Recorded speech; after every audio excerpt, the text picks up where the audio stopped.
ನನ್ನ ಚಾನಲ್ ನಲ್ಲಿ welcome. So guys, ಇವತ್ತಿನ ವಿಡಿಯೋ ಬಂದು ಪಿಕ್ ಕಾರ್ಡ್ ರೀಡಿಂಗ್ ಇರುತ್ತೆ. ಈ ಒಂದು ಪಿಕ್ ಕಾರ್ಡ್ ರೀಡಿಂಗ್ ಯಾರಿಗೆ ರೆಸನೇಟ್ ಆಗುತ್ತೆ ಅಂದ್ರೆ, ಯಾರೆಲ್ಲ 2 ಸೈಡೆಡ್ ಲವರ್ಸ್ ಇದ್ದೀರಾ, ರಿಲೇಶನ್ಶಿಪ್ ಅಲ್ಲಿ ಇದ್ದೀರಾ, ನಿಮ್ಮ ಪರ್ಸನ್ ನಿಮ್ಮ ಜೊತೆಗೆ ಮಾತಾಡ್ತಾ ಇದ್ದಾರೆ, ಕಮ್ಯುನಿಕೇಟ್ ಮಾಡ್ತಾ ಇದ್ದಾರೆ ಅಂತ ಅಂದ್ರೆ ಈ ಒಂದು ವಿಡಿಯೋನ ನೀವು ನೋಡ್ಕೊಳ್ಳಿ. ಸೊ ಕಾನ್ಸೆಪ್ಟ್ ಏನು ಅಂತ ಅಂದ್ರೆ, ನಿಮ್ಮ ಪಾರ್ಟ್ನರ್ ಅವರ ಕರೆಂಟ್ ಫೀಲಿಂಗ್ಸ್, ನಿಮ್ಮ ಬಗ್ಗೆ ನಿಮ್ಮ ವ್ಯಕ್ತಿ ಏನು ಯೋಚನೆ ಮಾಡ್ತಾ ಇದ್ದಾರೆ, ಏನ್ ಥಿಂಕ್ ಮಾಡ್ತಾ ಇದ್ದಾರೆ, ಸೊ ನಿಮ್ಮನ್ನ ಮಿಸ್ ಮಾಡ್ತಾ ಇದ್ದಾರಾ, ಅಂಡ್ ಈ ಒಂದು ಮೆಸೇಜು ರಿಲೇಶನ್ಶಿಪ್ ಯಾರು ಇದ್ದಾರೆ 2 ಸೈಡೆಡ್ ಲವರ್ಸ್ ಅವರಿಗೆ ರೆಸನೇಟ್ ಆಗುತ್ತೆ ಅಂತ ಹೇಳ್ಬೋದು. ಇದೊಂದು ಜನರಲ್ ಲವ್ ರೀಡಿಂಗ್ ಇರುತ್ತೆ ಅಂತ ಹೇಳ್ತಾ, ಸೊ ವಿಡಿಯೋನ ಸ್ಟಾರ್ಟ್ ಮಾಡೋಕ್ಕಿಂತ ಮುಂಚೆ ನನ್ನ ಚಾನಲ್ಗೆ ಇನ್ನೂ ಯಾರು ಸಬ್ಸ್ಕ್ರೈಬ್ ಮಾಡ್ಕೊಂಡಿಲ್ಲ ಗೈಸ್, ಪ್ಲೀಸ್ ಸಬ್ಸ್ಕ್ರೈಬ್ ಮಾಡ್ಕೊಳ್ಳಿ ಅಂತ ನಾನು ಹೇಳ್ತಾ, ಇಲ್ಲಿ ನಾನು 2 ಕ್ರಿಸ್ಟಲ್ಸ್ ನ ಕೊಟ್ಟಿದ್ದೀನಿ. ಸೊ ಫಸ್ಟ್ ಕ್ರಿಸ್ಟಲ್ ಬಂದು ಲ್ಯಾಪಿಸ್ ಲಜೋಲಿ ಅಂಡ್ ಸೆಕೆಂಡ್ ಕ್ರಿಸ್ಟಲ್ ಬಂದು ಕಾರ್ನೇಲಿಯನ್. ಇವೆರಡು ಕ್ರಿಸ್ಟಲ್ ಅಲ್ಲಿ ಯಾವ ಕ್ರಿಸ್ಟಲ್ ನಿಮ್ಗೆ ಅಟ್ರಾಕ್ಟ್ ಆಗುತ್ತೋ ಆ ಕ್ರಿಸ್ಟಲ್ ನ ನೀವು ಚೂಸ್ ಮಾಡ್ಕೊಳ್ಳಿ.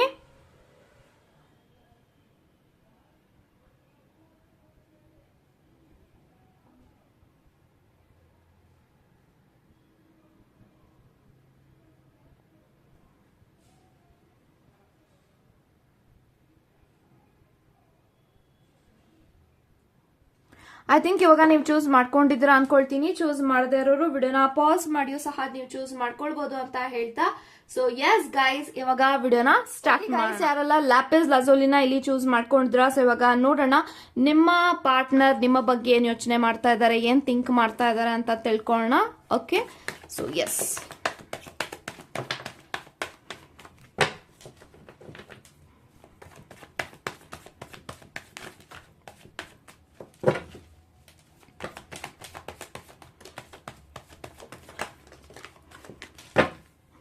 So bottom of the card temperance ಇದೆ. ಸೊ ಗೈಸ್, ಯಾರೆಲ್ಲ ಫಸ್ಟ್ ಪೈಲ್ ನ ಇಲ್ಲಿ ಚೂಸ್ ಮಾಡಿದಾರ, ಟೆಂಪರೆನ್ಸ್ ಇದೆ, 8 of wands, 6 of swords, 4 of cups, star card, ace of cups, 9 of swords and fool card.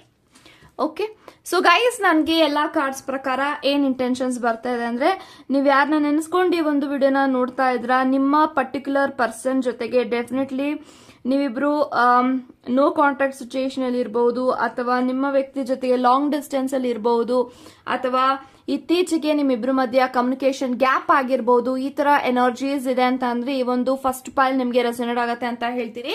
So ನಿಮ್ಮಿಬ್ರು ಮಧ್ಯ ತುಂಬಾನೇ ಅಪ್ಸ್ ಅಂಡ್ ಡೌನ್ಸ್ ನಡೀತಾ ಇರಬಹುದು, ಜಗಳ ನಡೀತಾ ಇರಬಹುದು, ಆರ್ಗ್ಯುಮೆಂಟ್ಸ್ ನಡೀತಾ ಇರಬಹುದು.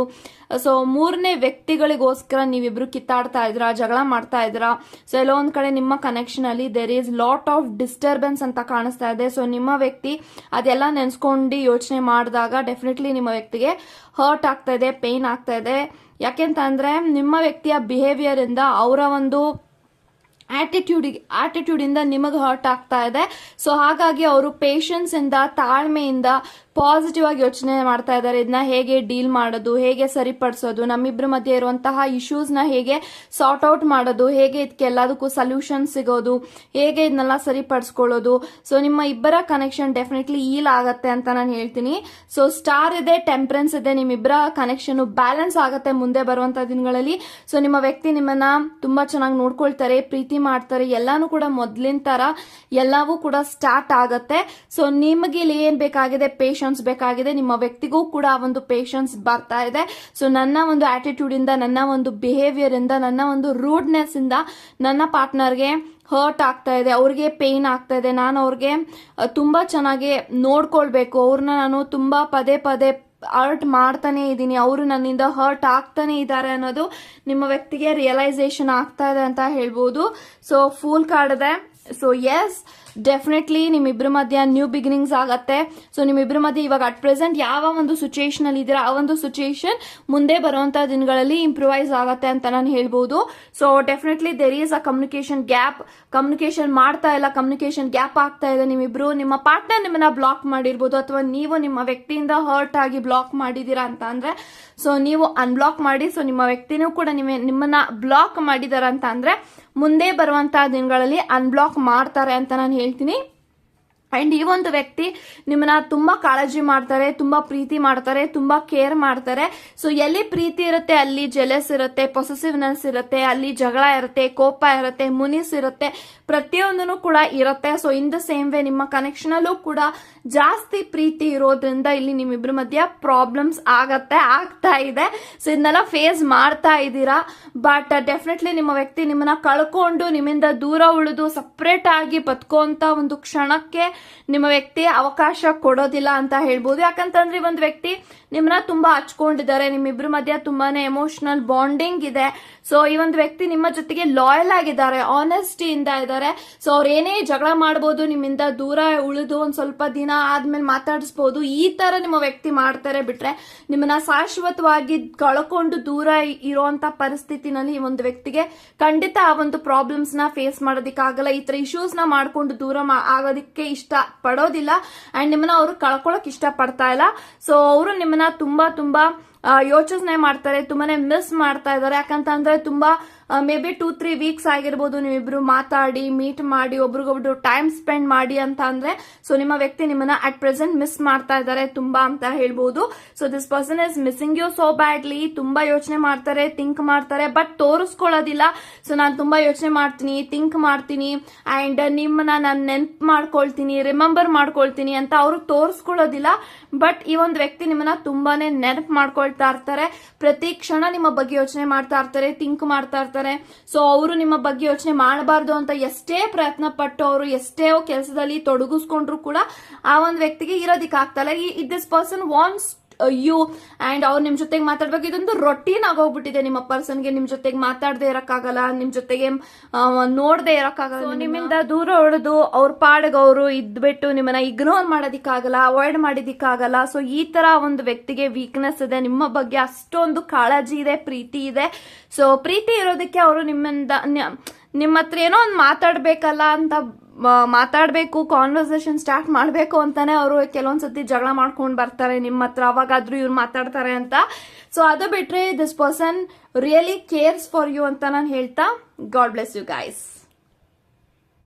ಓಕೆ ಗೈಸ್, ಯಾರೆಲ್ಲ ಕಾರ್ನಿಯಲಿಯನ್ನ ಚೂಸ್ ಮಾಡ್ಕೊಂಡಿದ್ರ, ಸೊ ಇವಾಗ ನೋಡೋಣ ನಿಮ್ಮ ಪರ್ಸನ್ ನಿಮ್ಮ ಬಗ್ಗೆ ಏನ್ ಯೋಚನೆ ಮಾಡ್ತಾರೆ, ಏನ್ ಥಿಂಕ್ ಮಾಡ್ತಾರೆ, ಏನ್ ಕರೆಂಟ್ಲಿ ಯೋಚಿಸ್ತಾ ಇದಾರೆ ಅಂತ ನೋಡೋಣ. ಓಕೆ,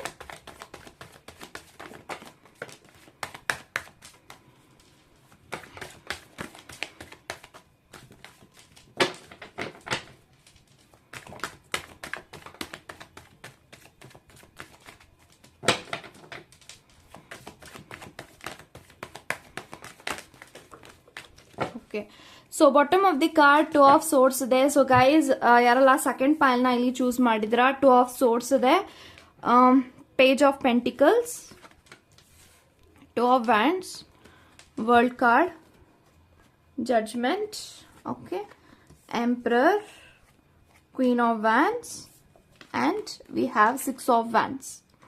ಸೊ ಗೈಸ್, ನನಗೆ ಎಲ್ಲಾ ಕಾರ್ಡ್ಸ್ ಪ್ರಕಾರ ಏನ್ ಇಂಟೆನ್ಷನ್ಸ್ ಬರ್ತಾ ಇದೆ ಅಂತ ಅಂದ್ರೆ, ಸೊ ಎಲ್ಲೋ ಒಂದು ಕಡೆ ನೀವ್ ಯಾರನ್ನ ನೆನೆಸ್ಕೊಂಡು ಈ ಒಂದು ವಿಡಿಯೋನ ನೋಡ್ತಾ ಇದ್ರ, ಡೆಫಿನೆಟ್ಲಿ ಒಂದು ವ್ಯಕ್ತಿಗೆ ನಿಮ್ಮನ್ನ ಕಳ್ಕೊಂಡು ಬದುಕಿರೋದಿಕ್ಕಾಗ್ತಾ ಇಲ್ಲ. ಅಂಡ್ ಎಲ್ಲೋ ಒಂದು ಕಡೆ ಈ ಒಂದು ವ್ಯಕ್ತಿ ಆಲ್ರೆಡಿ ನಿಮ್ಮಿಂದ ದೂರ ಉಳಿದಿರಬಹುದು, ಅಥವಾ ಲಾಂಗ್ ಡಿಸ್ಟೆನ್ಸ್ ಅಲ್ಲಿ ನಿಮ್ಮಿಬ್ಬರ ಕನೆಕ್ಷನ್ ಆಗ್ತಾ ಇದೆ.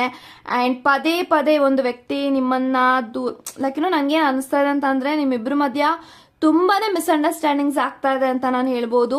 ಸೊ ನಿಮ್ಮ ಮಿಸ್ಅಂಡರ್ಸ್ಟ್ಯಾಂಡಿಂಗ್ಸ್ ಹೇಗೆ ಆಗ್ಬಿಟ್ಟಿದೆ ಅಂತ ಅಂದ್ರೆ, ನೀವೇನಾದ್ರೂ ಮಾತಾಡಿದ್ರೆ ನಿಮ್ಮ ವ್ಯಕ್ತಿಗೆ ಅದು ತಪ್ಪಾಗಿ ಕಾಣಿಸ್ತಾ ಇದೆ, ಅಥವಾ ನಿಮ್ಮ ವ್ಯಕ್ತಿ ಏನಾದ್ರೂ ಮಾತಾಡಿ ಅದಕ್ಕೆ ಕ್ಲಾರಿಟಿ ಕೊಡಕ್ ಬಂದ್ರೆ ಅದನ್ನ ನೀವು ಅಕ್ಸೆಪ್ಟ್ ಮಾಡ್ಕೊಳ್ತಾ ಇಲ್ಲ. ಸೊ ಅದು ನಿಜಾನಾ ಸುಳ್ಳ ಅಂತ ಯೋಚನೆ ಮಾಡುವಂತ ಲೆವೆಲ್ಗೆ ನಿಮ್ಮಿಬ್ರ ಮಧ್ಯ ಕನೆಕ್ಷನ್ ತುಂಬಾನೇ ಪ್ರಾಬ್ಲಮ್ ಅಲ್ಲಿ ಇದೆ ಅಂತಾನೆ ನಾನು ಹೇಳ್ಬೋದು.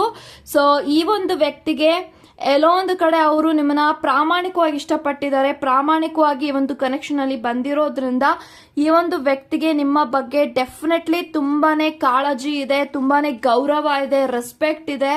ಅಂಡ್ ಅವರು ನಿಮ್ಮನ್ನ ಇಷ್ಟು ದಿನಗಳ ಕಾಲ ಮೀಟ್ ಮಾಡದೆ ಇರೋದಿಕ್ಕೆ, ಅಥವಾ ಮೆಸೇಜ್ ಮಾಡದೆ ಇರೋದಿಕ್ಕೆ, ಕಾಲ್ ಮಾಡದೆ ಇರೋದಿಕ್ಕೆ ಡೆಫಿನೆಟ್ಲಿ ಅವ್ರ ಕೈಲಿ ಇರೋದಿಕ್ ಆಗ್ತಾ ಇಲ್ಲ. ಅವರು ನಿಮ್ಮ ಹತ್ರ ತುಂಬಾನೇ ಮಾತಾಡ್ಬೇಕು ಅಂತ ಅನಿಸ್ತಾ ಇದೆ, ಅವ್ರಿಗೆ ತುಂಬಾನೇ ಕಮ್ಯುನಿಕೇಟ್ ಮಾಡ್ಬೇಕು ಅಂತ ಅವ್ರಿಗೆ ಫೀಲ್ ಆಗ್ತಾ ಇದೆ. ಅವರ ಮನಸ್ಸಿನಲ್ಲಿ ಏನ್ ನಡೀತಾ ಇದೆ ನಿಮ್ಮ ವಿಚಾರವಾಗಿ ಅದನ್ನ ತುಂಬಾ ಆದಷ್ಟು ಬೇಗ ನಿಮ್ಮ ಹತ್ರ ಬಂದು ಎಕ್ಸ್ಪ್ರೆಸ್ ಮಾಡಬೇಕು. ಅಂಡ್ ಅವ್ರು ಏನ್ ಫೀಲ್ ಮಾಡ್ತಾರೆ ಅನ್ನೋದನ್ನ ನಿಮ್ಮ ಹತ್ರ ಬಂದು ಆದಷ್ಟು ಬೇಗ ಹೇಳ್ಬಿಟ್ಟು ಸರಿಪಡಿಸ್ಕೊಳ್ಬೇಕು ಅನ್ನೋದ್ರಲ್ಲಿ ಈ ಒಂದು ವ್ಯಕ್ತಿ ನೋಡ್ತಾ ಇದ್ದಾರೆ. ಯಾಕಂತಂದ್ರೆ ಈ ಒಂದು ವ್ಯಕ್ತಿಗೆ ಫೀಲ್ ಆಗತ್ತೆ, ಸೊ ಏನೇ ಆದ್ರೂ ಕೂಡ ಇವರು ನನ್ನ ಪರ್ಸನ್, ಇವರು ನನ್ನ ವ್ಯಕ್ತಿ, ಇವರು ನನ್ನ ಲವರ್, ಇವರು ನನ್ನ ಹಸ್ಬೆಂಡ್, ಇವರು ನನ್ನ ವೈಫ್, ಈ ತರ ಅವ್ರು ಯೋಚಿಸ್ತಾ ಇರೋದ್ರಿಂದ, ಯೋಚನೆ ಮಾಡ್ತಾ ಇರೋದ್ರಿಂದ, ಸೊ ಡೆಫಿನೆಟ್ಲಿ ಒಂದು ವ್ಯಕ್ತಿ ನಿಮ್ಮನ್ನ ಲೈಕ್ ಯಾವ ತರ ಫೀಲ್ ಆಗ್ತದೆ ಅಂತ ಅಂದ್ರೆ, this person definitely craving for you. So ತುಂಬಾನೇ ಕ್ರೇವ್ ಮಾಡ್ತಾ ಇದಾರೆ ನಿಮ್ಮ ಪ್ರೀತಿಗೋಸ್ಕರ, ನಿಮ್ಮ ಜೊತೆಗೆ ಮಾತಾಡುವಂತ ಅವಕಾಶ ಯಾವಾಗ ಸಿಗುತ್ತೆ. ಸೊ ಯಾಕಂತಂದ್ರೆ ಒಂದು ವ್ಯಕ್ತಿಗೆ ತುಂಬಾ ಈಗೋ ಇದೆ, ಆಟಿಟ್ಯೂಡ್ ಇದೆ. ಸೊ ಅವರು ಎಷ್ಟು ಮಟ್ಟಿಗೆ ಈಗೋ ಇದೆ ಅಂತ ಅಂದ್ರೆ, ಅವ್ರ ಮನಸ್ಸಿನಲ್ಲಿ ನಿಮ್ಮ ಬಗ್ಗೆ ಪ್ರೀತಿ ಇದ್ರೂ ಕೂಡ ಆ ಒಂದು ಪ್ರೀತಿನ ನಿಮ್ಮ ಹತ್ರ ತೋರಿಸ್ಕೊಳ್ತಾ ಇಲ್ಲ. ಅಂಡ್ ಬೇರೆಯವ್ರ ಹತ್ರ ಅದನ್ನ ತೋರಿಸ್ಕೊಳ್ತಾನೂ ಇಲ್ಲ. ಅವ್ರು ಬೇರೆಯವ್ರ ಹತ್ರನೂ ಕೂಡ ನಿಮ್ಮ ಬಗ್ಗೆ ಆಗ್ಲಿ, ನಿಮ್ಮ ವಿಚಾರವಾಗ್ಲಿ ಯಾರ ಹತ್ರನೂ ಹೇಳ್ಕೊಳ್ತಾ ಇಲ್ಲ. ಅವರ ಮನಸ್ಸಿನಲ್ಲೇ ಅವರು ಎಲ್ಲಾನು ಕೂಡ ಭಾವನೆಗಳನ್ನ ಮುಚ್ಚಿಡ್ತಾ ಇದ್ದಾರೆ. ಅದು ತುಂಬಾನೇ ಭಾರ ಆಗ್ತಾ ಇದೆ ನಿಮ್ಮ ವ್ಯಕ್ತಿಗೆ. ಸೊ ಈ ಒಂದು ವ್ಯಕ್ತಿ ನಿಮ್ಮ ಕನೆಕ್ಷನ್ ಅಲ್ಲಿ, ನಿಮ್ಮ ವಿಚಾರವಾಗಿ, ನಿಮ್ಮ ಒಂದು ರಿಲೇಶನ್ಶಿಪ್ ಅಲ್ಲಿ ತುಂಬಾನೇ ಸೀರಿಯಸ್ ಆಗಿದ್ದಾರೆ, ತುಂಬಾನೇ ಗಂಭೀರವಾಗಿದ್ದಾರೆ, ಒಂದು ಡಿಸಿಷನ್ ತಗೊಂಡಿದ್ದಾರೆ. ಡೆಫಿನೆಟ್ಲಿ ಒಂದು ವ್ಯಕ್ತಿ ನಿಮ್ಮ ಜೊತೆಗೆ ಮಾತಾಡ್ತಾರೆ. ವಿತಿನ್ 2-3 ಡೇಸ್, 2-3 ವೀಕ್ಸ್ ಒಳಗಡೆ ಈ ಒಂದು ವ್ಯಕ್ತಿ ನೀವ್ ಎಲ್ಲಿದ್ದೀರೋ ಅಲ್ಲಿಗೆ ಭೇಟಿ ಮಾಡಿ, ಮಾತಾಡಿ, ಎಲ್ಲಾನು ಬಗೆಹರಿಸ್ಕೊಂಡು ಆದಷ್ಟು ಬೇಗ ನಿಮ್ಮನ್ನ ಫ್ಯಾಮಿಲಿ ಮಾಡ್ಕೊಳ್ಬೇಕು, ಆದಷ್ಟು ಬೇಗ ಮದ್ವೆ ಮಾಡ್ಕೊಳ್ಬೇಕು, ಮ್ಯಾರೇಜ್ ಮಾಡ್ಕೊಳ್ಬೇಕು. ಯಾರೆಲ್ಲ ಇನ್ನು ಮ್ಯಾರೇಜ್ ಆಗಿಲ್ಲ, ಮ್ಯಾರೇಜ್ಗೋಸ್ಕರ ವೆಯ್ಟ್ ಮಾಡ್ತಾ ಇದ್ರ, ಯಾವಾಗ ನನ್ನ ವ್ಯಕ್ತಿ ಮ್ಯಾರೇಜ್ ಕಮಿಟ್ಮೆಂಟ್ ಕೊಡ್ತಾರೆ, ಯಾವಾಗ ನಮ್ಮಿಬ್ರು ಮಧ್ಯೆ ಒಂದು ಫ್ಯಾಮಿಲಿ ಆಗತ್ತೆ, ಯಾವಾಗ ನಮ್ಮ ವ್ಯಕ್ತಿ ನನ್ನ ಜೊತೆಗೆ ಮದ್ವೆ ಮಾಡ್ಕೊಳ್ತಾರ ಅಂತ ನೀವೇನ್ ವೇಟ್ ಮಾಡ್ತಾ ಇದ್ರ, ಡೆಫಿನೆಟ್ಲಿ ದಟ್ ವಿಲ್ ಹ್ಯಾಪನ್ ಅಂತ ನಾನು ಹೇಳ್ತೀನಿ. ಆದಷ್ಟು ಬೇಗ ನಿಮ್ಮಿಬ್ರ ಮಧ್ಯೆ ಒಂದು ಮ್ಯಾರೇಜ್ ಎನರ್ಜೀಸ್ ಕೂಡ ನಾನು ನೋಡ್ತಾ ಇದ್ದೀನಿ. ಸೊ ಈ ಒಂದು ವ್ಯಕ್ತಿಗೆ ಅನ್ಸುತ್ತೆ, ಸೊ ನಾನು ಏನೇ ಆದ್ರೂ ಕೂಡ ಈ ಒಂದು ವ್ಯಕ್ತಿ ಜೊತೆಗೆ ನಾನು ಗಿವ್ ಅಪ್ ಮಾಡಬಾರ್ದು, ಇವರಿಂದ ನಾನು ದೂರ ಉಳಿಬಾರ್ದು. ಯಾಕಂತಂದ್ರೆ ಇವರು ನನ್ನ ಒಂದು ಲೈಫ್ ನ ಅರ್ಧ ಭಾಗ ಆಗೋಗಿದ್ರು. ಆಲ್ರೆಡಿ ಅವರು ಫಿಕ್ಸ್ ಆಗಿದ್ದಾರೆ, ಇವರೇ ನನ್ ಮದ್ವೆ ಆಗುವಂತ ಪರ್ಸನ್, ಇವ್ರನ್ನೇ ಬಿಟ್ರೆ ನಾನು ಯಾರನ್ನೂ ಕೂಡ ಮದ್ವೆ ಆದ್ರೂ ನಾನು ಚೆನ್ನಾಗಿರಲ್ಲ. ಸೊ ಇದು ಅವ್ರಿಗೆ ಅರ್ಥ ಆಗಿದೆ, ರಿಯಲೈಸೇಷನ್ ಆಗಿದೆ. ಸೊ ಹಾಗಾಗಿ ಒಂದು ವ್ಯಕ್ತಿ ತುಂಬಾನೇ ಪ್ಯಾಷನೇಟ್ ಆಗಿ ನಿಮ್ಮನ್ನ ಒಂದು ಅಫಿಷಿಯಲ್ ಆಗಿ ನಿಮಗೆ ಬಂದು ಪ್ರಪೋಸ್ ಮಾಡ್ಬೇಕಂತ ಇದ್ರೆ. ಇಷ್ಟು ದಿನಗಳ ಕಾಲ ನಿಮ್ಮಿಬ್ರ ಮಧ್ಯೆ ಪ್ರೀತಿ ಆಗಿತ್ತು, ಎಲ್ಲಾನು ನಡೆದಿದೆ, ಎಲ್ಲಾನು ಆಗಿದೆ. ಬಟ್ ಅವ್ರಿಗೆ ಫೀಲ್ ಆಗ್ತಾ ಇದೆ, ಒಂದು ಸ್ಟ್ರಾಂಗ್ ಆಗಿ ನನ್ನ ವ್ಯಕ್ತಿಗೆ ನಾನು ಪ್ರಪೋಸ್ ಮಾಡಬೇಕು, ಒಂದು ಸ್ಟ್ರಾಂಗ್ ಆಗಿ ನನ್ನ ವ್ಯಕ್ತಿಗೆ ನಾನು ಒಂದು ಕಮಿಟ್ಮೆಂಟ್ ಕೊಡೋದ್ರ ಬಗ್ಗೆ ಡೀಟೇಲ್ ಆಗಿ ಮಾತಾಡಬೇಕು, ಅವ್ರಿಗೇನೋ ಒಂದು ಪ್ರೆಸೆಂಟ್ ಮಾಡಿ ಅವ್ರಿಗೆ ನಾನು ಅಪ್ರೋಚ್ ಮಾಡಬೇಕು. ಸೊ ಈ ತರ ಅವ್ರಿಗೆ ಪ್ಲಾನ್ಸ್ ಇದೆ.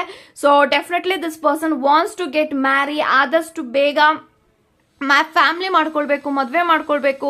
ಸೊ ನಾವಿನ್ನೂ ಇಬ್ರು ದೂರ ಉಳಿದು ಅಥವಾ ಸಿಂಗಲ್ ಆಗಿರೋದಕ್ಕಾಗಲ್ಲ. ಸೊ ನಾವಿಬ್ರು ಒಂದಾದ್ರೆ ನಾವಿಬ್ರು ಡೈರೆಕ್ಟ್ ಮದ್ವೆನೇ ಆಗ್ಬೇಕು. ಸೊ ಮದ್ವೆ ಆಗೋದಕ್ಕೆ ಇವ್ರು ರೆಡಿ ಇದಾರ ಅನ್ನೋದ್ರ ಬಗ್ಗೆ ಎಲ್ಲ ಯೋಚಿಸ್ತಾ ಇದಾರೆ. So in the same way ನೀವು ಕೂಡ ಮ್ಯಾರೇಜ್ಗೋಸ್ಕರ ಮ್ಯಾನಿಫೆಸ್ಟ್ ಮಾಡ್ತಾ ಇದ್ದೀರಾ. ಸೊ ನೀವು ಕೂಡ ಈ ಒಂದು ಕನೆಕ್ಷನ್ ಅಲ್ಲಿ ವಿಕ್ಟ್ರಿಗೋಸ್ಕರ ವೇಟ್ ಮಾಡ್ತಾ ಇದ್ದೀರಾ ಅಂತಂದ್ರೆ ಡೆಫಿನೆಟ್ಲಿ ಅದ್ ಆಗೇ ಆಗತ್ತೆ. ಸೊ ವೇಟ್ ಮಾಡಿ, ಎಲ್ಲಾನು ಕೂಡ ಪಾಸಿಟಿವ್ ಆಗಿರಿ, ಎಲ್ಲಾನು ಕೂಡ ಸಾಧ್ಯ ಆಗತ್ತೆ ಅಂತ ನಾನು ಹೇಳ್ಬಹುದು. ಸೊ ವಿತಿನ್ 2-3 ಡೇಸ್ ಅಥವಾ 2-3 ವೀಕ್ಸ್ ಒಳಗಡೆ this person will come back to you and ಮಾತಾಡ್ತಾರೆ, ಬಗೆಹರಿಸ್ಕೊಳ್ತಾರೆ. ನಿಮ್ಮಿಬ್ರು ಮಧ್ಯೆ ಇರುವಂತ ಪ್ರಾಬ್ಲಮ್ಸ್ ಗಳನ್ನೆಲ್ಲಾನು ಕೂಡ ಫೇಸ್ ಮಾಡಿ this person will get married to you ಅಂತ ನಾನು ಹೇಳ್ತಾ, ಗಾಡ್ ಬ್ಲೆಸ್ ಯು ಗೈಸ್.